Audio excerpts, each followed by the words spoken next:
John, thank you for joining us. We're in quite a unique situation, aren't we, with the Prime Minister having three of his predecessors sat there. And we've already seen, I think, Boris and Liz signing an amendment against the government policy on onshore wind.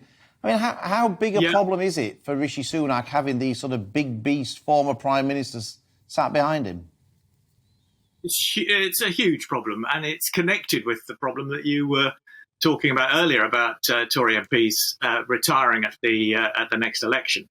I mean, I think there are elements of the Parliamentary Conservative Party that have just given up already. There are other elements that are not reconciled to Rishi Sunak's leadership. There's a very colourful quotation in the Times this morning from a Boris Johnson supporter saying they intend to replace Rishi Sunak with Boris Johnson after the local elections. And in the meantime, they won't let Rishi Sunak get any of his legislation through. The Conservative Party seems to have decided in its various warring tribes that it really wants to lose the next election.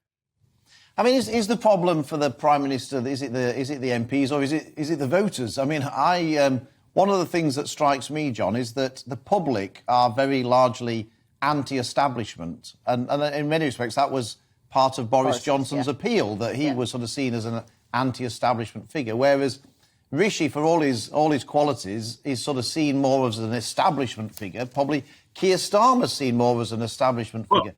Is that one of the problems for politicians, that they're seen now too much as the establishment and they need to be more anti-establishment? I don't agree with you, Phil. I think I think there is that anti-establishment sentiment, and there's an anti-politics sentiment, certainly. But as you say, Rishi Sunak and Keir Starmer are both managerial politicians. They're both trying to sell themselves on competence.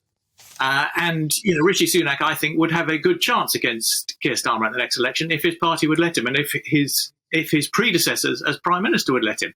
I mean, Boris Johnson's an absolute disgrace. He was Prime Minister for 3 years. He maintained the ban on onshore wind. For him to sign an amendment, a disloyal rebel amendment on calling for wind turbines, I think is just the height of hypocrisy.